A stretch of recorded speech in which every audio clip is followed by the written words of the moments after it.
मेरो जस्तो गरिबीको दलदलमा फसेको जिन्दगी कसैको नहोस्। आज मैले आफैले जन्म दिएको छोरीलाई म आफैसँग राख्न नपाउनुको कारण म गरिब हुनु र मसँग पैसा नहुनु भन्यो। यही गरिबीका कारण 15 वर्षको कलिलो उमेरमा माया प्रेम बसेर बिहे गरेको श्रीमानसँग मेरो सम्बन्ध बिग्रियो। आज सम्बन्ध विच्छेद भयो। म गरिब भएकै कारण मैले मेरो आमालाई बचाउन सकिनँ। गरिबीकै कारण आज मैले मेरो आमा गुमाउनु पर्यो। अहिले म नितान्त एक्लो छु, रित्तो रित्तो छु। हरेक दिन सङ्घर्ष गर्दैछु, तर लुटिएका मेरा खुसी र हाँसोको दोषी म गरिबीलाई नै मान्छु। गरिबी म गरिब हुनु नै मेरो गल्ती भएछ। मैले मेरो बच्चा आफूसँग राख्न नपाउनु, म एक्लो हुनु, सम्बन्ध विच्छेद हुनुको कारण पनि गरिबी नै हो। म राम्रो घरको भएको भए, अलि हुने खाले घरको भएको भए, थोरै मेरो केही भएको भए सायद यो हुन्थ्यो।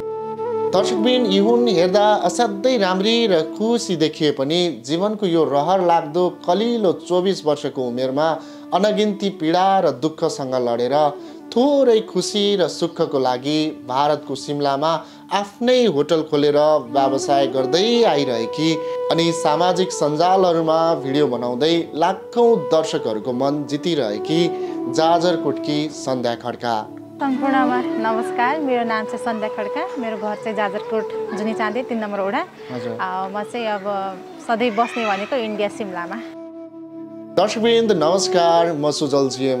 दर्शकवृन्द, म अहिले दाङदेखि सुर्खेतको यात्रामा छु। अहिले मैले एकजना हिम्मतवाली अनि साहसी बहिनी सन्ध्या खड्कालाई भेटेको छु। मैले तपाईहरुलाई देखाइरहेको सन्ध्या श्रीमानसँगको सम्बन्ध विच्छेद पश्चात आफैले जन्म दिएको सानो 4 वर्षको छोरीसँग छुट्टिनु परेको रहेछ। यो उसो त तपाईलाई गाह्रो लाग्ने प्रश्न पनि हुन सक्छ। कहिलेकाहीँ लाग्छ कि सम्बन्ध नबिग्रेको भए आज मेरो बच्चा एकातिर म अर्कोतिर हुन्थेन होला भन्ने टाइपको फिल हुन्छ हुँदैन? त्यो त मलाई छुटेको 4 दिनपछि मलाई फिल भइसकेको थियो। सम्बन्ध छुट्यो, ठिकै छ, कानुनी रूपले कानुनले छुटायो, ठिकै छ, हामी मिलौँ न भनेर मैले प्रत्यक्ष उहाँका घरका परिवारलाई पनि कुरा राखेँ, उहाँसँग पनि कुरा राखेँ। ठिकै छ, हजुरको पनि रिस तातो थियो, मेरो पनि रिस तातो थियो, ठिकै छ नि त, हामी कानुनको पेपरमा उ गरे पनि हामी छौँ नि त, अझै पनि बच्चाको लागि मिलौँ, म बस्न सक्दिनँ भनेर मैले त्यसरी पनि बारम्बार धेरैचोटि गरेँ। जब उहाँले बिहे गर्नुभयो त्यसपछि मैले यो कुरा राख्न छोडिदिएँ। आफ्नै आँखा अघि छटपटाई आमाको मृत्युको पीडा एकातिर, आफ्नो घर नहुनुको र आमाको क्रिया बस्नका लागि ठाउँ नपाउनुको पीडा अर्कोतिर। परदेशको ठाउँमा सन्ध्याले भोगेको जीवन भोगाई कुनै चलचित्रको कथा जस्तै लाग्छ। मम्मी बित्नु भयो, हामी भाडामै बस्थ्यौँ। त्यतिखेर चाहिँ मलाई फिल भयो कि आफ्नो छानो चाहिँ चाहिँदो रहेछ। सानै भए पनि म यो सन्देश दिन्छु कि जसलाई पनि, एउटा सानै भए पनि पालकै बारेर भए पनि आफ्नो छानो चाहिँ, आफ्नो घर चाहिँ हुनैपर्छ। किनकि हिजो घर नहुँदा मैले मेरो मम्मी 2 घन्टा हस्पिटलमा राखेको, कहाँ लगाउँ के गरौँ, घरबेटीले घरमा राख्न दिनु भएन। अनि म नझुक्नेहरूको अगाडि पनि झुकेँ, नबोल्नेहरूको अगाडि पनि बोलेँ, धेरै गिडगिडाएँ, कहीँ कतै केही उपाय लागेन। त्यतिखेर मलाई याद आयो कि मम्मीले यही कुराको लागि चाहिँ मलाई घर बना भन्नुहुन्थ्यो। आज सबैतिरबाट नितान्त एक्लो बनेकी सन्ध्याको सहारा कोही छैन, भरोसा कोही छैन, तर धेरै हिम्मत र साहस बोकेर अघि बढिरहेकी सन्ध्या आफ्नो सानो घर बनाउने सपना बोकेर अनि छोरीको भविष्य सुन्दर बनाउने सपना बोकेर विदेश जाँदै छिन् अरे। मेरो मम्मीको सपना नै मेरो सपना। म सानै भए पनि एउटा घर टेकाउँछु। मेरो मम्मी स्वर्ग गइसके पनि केही छैन, उहाँको सपना त थियो नि त, म पुरा गर्न सक्छु। त्यही सपना पुरा गर्न मैले इन्डियामा नसकेर म खाडी जान्छु। अरूको टोयलेट सफा भए पनि गरेर भए पनि म कतै मेरो मम्मीको सपना पुरा गर्थेँ कि भन्नकै लागि मेरो डिसिजन, खाडी जानुको डिसिजन त्यही हो। म पनि कुरेर बस्नेछु, उनको बाटो हेर्नेछु, आमा हो भनेर सम्झेर आउँछन् भने उनका लागि पनि मैले सोचेको छु धेरै कुराहरू। कतिपय मान्छेले पुरै जीवनमा भोगेर अनि खेपेर नसक्ने पीडा सन्ध्याले आज 24 वर्षको हुँदा नहुँदै भोगिसकेकी छिन्। थाहा छैन सन्ध्याको जीवन अब कसरी अगाडि बढ्छ। उनले देखेका सपनाहरू पुरा हुन्छन् या हुँदैनन् होला। आशा गरौँ सन्ध्याले देखेका सबै सपनाहरू पुरा हुन् र सन्ध्याको यो सपना पुरा गर्न र हौसला बढाउनका लागि हजुरहरूले यो भिडियोलाई धेरैभन्दा धेरै सेयर गरिदिनु होला अनि एउटा लाइक गरेर सन्ध्याको हिम्मत र साहस बढाउने मिठो कमेन्ट गरिदिनु होला। नमस्ते, धेरै स्वागत छ। नमस्कार। अहिले चाहिँ ठ्याक्कै नेपाल आउनु भएको रहेछ। हजुर। कहिले आउनुभयो? म नेपाल आएको ठ्याक्कै तिहारमै हो। तिहारमा? हजुर। कति भयो त इन्डियातिर बस्न थाल्नु भएको? इन्डिया जन्मेकै उतै हो म। ए, तपाईँ जन्मेकै हो? हजुर, मेरो जन्मै उतै भएको। ए, सिमलामै जन्मिनु भएको? हजुर। के गर्नुहुन्छ भन्ने कुराहरू धेरैजनालाई चासो रहन सक्छ। उसो त धेरैजनाले देख्नु पनि भएको छ तपाईँको व्यवसाय। के गर्नुहुन्छ? मैले भारतमा त्यति ठुलो काम त केही गर्दिनँ। अब सानो व्यावसायिक नास्ता पसल। आफ्नै नास्ता पसल चलाउनुहुन्छ? कति वर्ष नास्ता पसल चलाउन थाल्नु? अहिले नास्ता पसल चलाउन थालेको 5 वर्ष भयो। एक हिसाबले भन्दा त्यो त नास्ता पसल होटलै हो नि?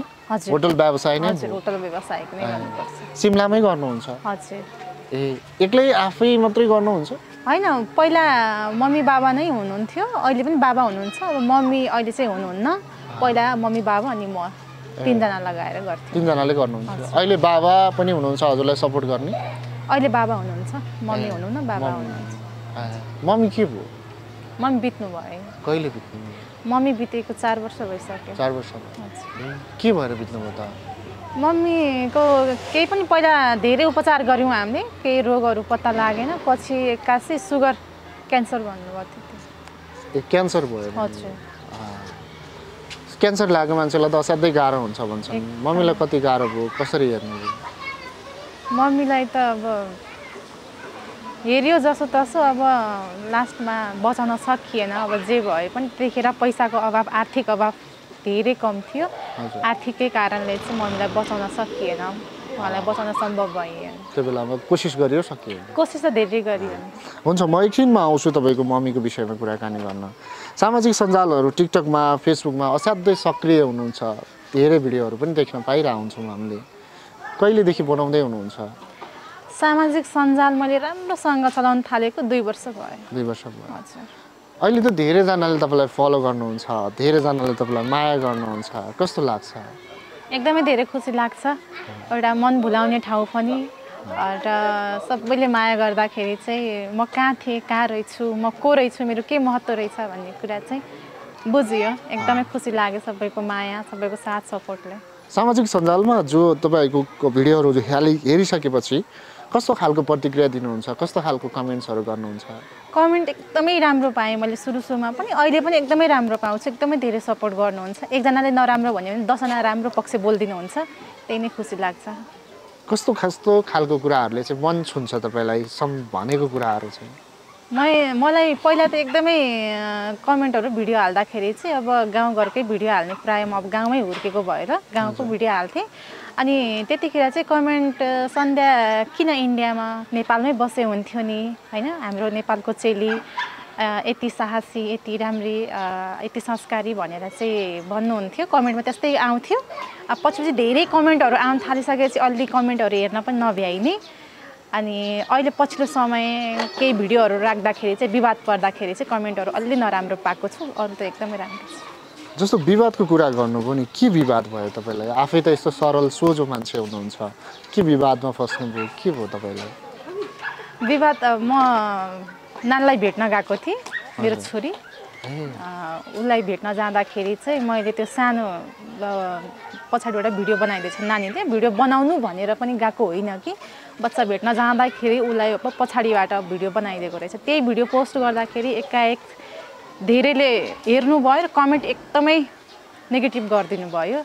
त्यो कमेन्टले गर्दा म लाइभ बस्दाखेरि पनि, मैले अन्य भिडियो राख्दाखेरि पनि त्यो उसमा चाहिँ धेरै नराम्रो कमेन्टहरू आउने। अनि यस्तो छाडगाड, उस्तो यताउति धेरै हेपाइहरू आइयो। नतरी भने पहिला एकदमै राम्रो आउँथ्यो, अहिले चाहिँ एकदमै नराम्रो कमेन्टहरू पाएको छु। पछिल्लो समयको कुरा हुन्छ, कहिले राम्रो कहिले नराम्रो, मान्छेको परिस्थिति समयअनुसार चल्दै गर्छ। कमेन्टलाई एकैछिन रोकेँ म, कमेन्टमा एकछिनमा आउँला।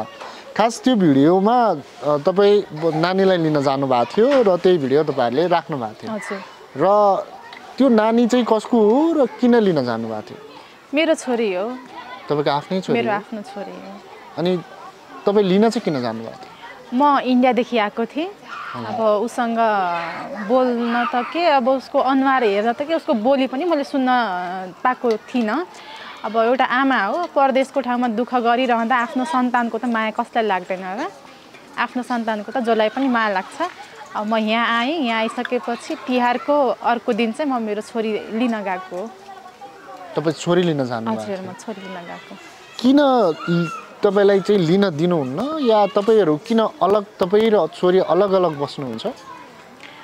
छोरी मेरो सम्बन्ध विच्छेद हुँदाखेरि नै मैले छोरी उहाँहरूलाई दिएको हो। तपाईँको सम्बन्ध विच्छेद भइसक्यो हो? सम्बन्ध विच्छेदपछि मैले छोरी सल्लाहमै उहाँहरूलाई दिएँ। तर दिइसकेपछि पछि मलाई उहाँहरूले अब जतिसम्म पनि आफूसँग राख्न पाइयो अनि भेट्न पनि पाइयो, आफूसँग राख्न नै पाइयो भनेर त्यसरी सल्लाह गरेर छोरी मबाट लिनुभयो। पछि गएर छोरी भेट्न अथवा आफैसँग राख्छु भन्दाखेरि चाहिँ छोरी बेचेको हो पैसामा तैँले भनेर चाहिँ ममाथि आरोप आयो। तपाईँलाई चाहिँ छोरी बेचेको हो भन्ने कुराहरू आयो? हजुर। तपाईँको घर पक्षबाट? घर पक्षबाट, पहिलो पक्ष उतादेखिबाट, उताको पक्षबाट चाहिँ मैले पैसामा छोरी बेचेको भन्ने चाहिँ उताबाट आउँदाखेरि चाहिँ धेरै ठाउँमा उहाँहरूले त्यो कुराहरू फैलाइसक्नु भएको रहेछ। मलाई थाहा थिएन। म छोरी दिएँ, म कमाउन जानुपर्ने, म गइहालेँ। म जाँदाखेरि चाहिँ मैले अन्य सेकेन्ड पर्सन मान्छेहरूबाट सुन्दै जाँदाखेरि चाहिँ फलानु मान्छेले त पैसाको लागि छोरी बेच्यो भन्ने हल्लाहरू, बकाइदा मसँग प्रमाण पनि छ। त्यसरी चाहिँ उहाँहरूले आरोप लगाइरहँदाखेरि चाहिँ अहिले पनि अब पछिल्लो समय मैले छोरी ल्याइसकेपछि आफैसँग राख्छु भन्दाखेरि पनि स्वयं उहाँहरूले आफै बोल्नुभएको छ तैँले पैसामा छोरी बेचेको हो भनेर। अब उसो त यो तपाईँहरूको सम्बन्ध विच्छेद हुनु, सम्बन्ध विच्छेद भइसकेपछि आउने पारिवारिक समस्याहरू हुनु भनेको त अलग पाटो हो होइन? त्यो तपाईँहरूले भोग्ने र तपाईँहरूको दुई पक्ष बिचमा जाने कुरा हो। तर पनि सामाजिक सञ्जालमा देखिरहँदा एउटा आमाले आफ्नो जन्म दिएको सन्तानलाई चाहिँ भेट्न नपाइरहेको कुराले गर्दाखेरि धेरैको मन छोयो। कस्तो लाग्दो रहेछ आफैले जन्म दिएको सन्तानलाई आफैले भेट्न नपाउँदा, बोली सुन्न नपाउँदा चाहिँ कति गाह्रो फिल गर्नुहुन्छ? त्यो त अब गाह्रो त भइहाल्छ नि, आफ्नो सन्तान हो।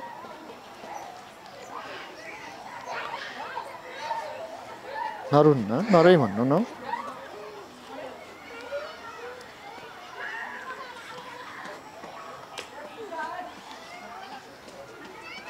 कति वर्षको हुँदाखेरि चाहिँ छोड्नुभयो? मेरो नानी 4 वर्षको थियो। मैले उहाँलाई दिँदाखेरि अहिले 2 वर्ष 6 वर्षको भयो नानी। नानीसँग बोल्न पाउनुहुन्न? नानीसँग अब उहाँहरूले पहिला चाहिँ अब बोल्न पाइन्छ, अब उहाँ पनि नेटको समस्या छ भन्दाखेरि अब भिडियो कल त गर्न पाइन्थेन। त्यही पनि उताबाट त फोन कहिले गर्नुहुन्थेन। म नै आफै छिमेकीहरू यताउतिबाट नम्बर खोजी भएर पनि फोन गर्थेँ अनि म आफ्नै जिदले भेट्न जाने, ल्याउने चाहिँ गर्थेँ।